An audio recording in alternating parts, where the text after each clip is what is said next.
اعوذ باللہ من الشیطان الرجیم بسم اللہ الرحمن الرحیم۔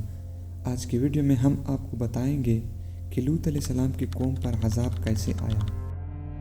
وہ کون سی برائی تھی جو ان سے پہلے دنیا میں کسی نے نہیں کی تھی، جن گناہوں کی وجہ سے اللہ نے قوم لوط پر عذاب بھیجا۔ حضرت لوط علیہ السلام حضرت ابراہیم علیہ السلام کے بھتیجے تھے۔ انہوں نے حضرت ابراہیم علیہ السلام کے ساتھ عراق سے ہجرت فرمائی تھی۔ حضرت ابراہیم علیہ السلام نے انہیں فلسطین کے قریب امورا اور سدوم کے بستیوں کی طرف بھیجا۔ حضرت لوط علیہ السلام نے وہیں شادی کی۔ حضرت لوط علیہ السلام کی قوم شرک میں مبتلا تھی اور شرک کے ساتھ انہوں نے ایک ایسی برائی کا آغاز کیا جو ان سے پہلے دنیا میں کسی نے نہیں کی تھی۔ ان کے مرد عورتوں سے شادی کرنے کے بجائے مردوں سے ہی اپنی نفسانی خواہشات پورا کرتے تھے۔ چنانچہ اللہ نے اس قوم کی اصلاح کے لیے حضرت لوط علیہ السلام کو رسول بنا کر بھیجا۔ حضرت لوط علیہ السلام نے قوم کو بہت سمجھایا کہ وہ اللہ کے ساتھ شرک نہ کریں اور ان برائیوں سے باز آ جائیں۔ قوم نے ان کو دھمکی دی کہ تم بہت پاک صاف بنتے ہو، ہم تمہیں اپنی بستی سے نکال دیں گے۔ جب قوم اپنی برائی سے باز نہ آئی تو اللہ تعالیٰ نے ان پر عذاب بھیجا۔ عذاب لانے والے فرشتے نہایت خوبصورت لڑکوں کی شکل میں حضرت لوط علیہ السلام کے گھر آئے۔ حضرت لوط علیہ السلام ان کو دیکھ کر پریشان ہوئے۔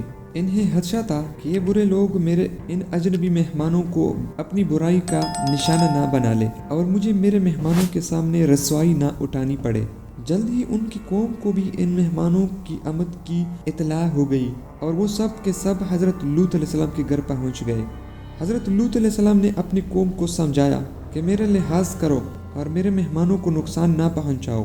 کیا تم میں کوئی ایک شخص بھی سمجھدار نہیں؟ حضرت لوط علیہ السلام نے انہیں اس برے عمل کو چھوڑ کر عورتوں سے شادی کرنے کی نصیحت فرمائی، مگر قوم نے حضرت لوط علیہ السلام کو جواب دیا کہ تم تو جانتے ہو کہ ہمیں عورتوں میں کوئی انٹرسٹ نہیں۔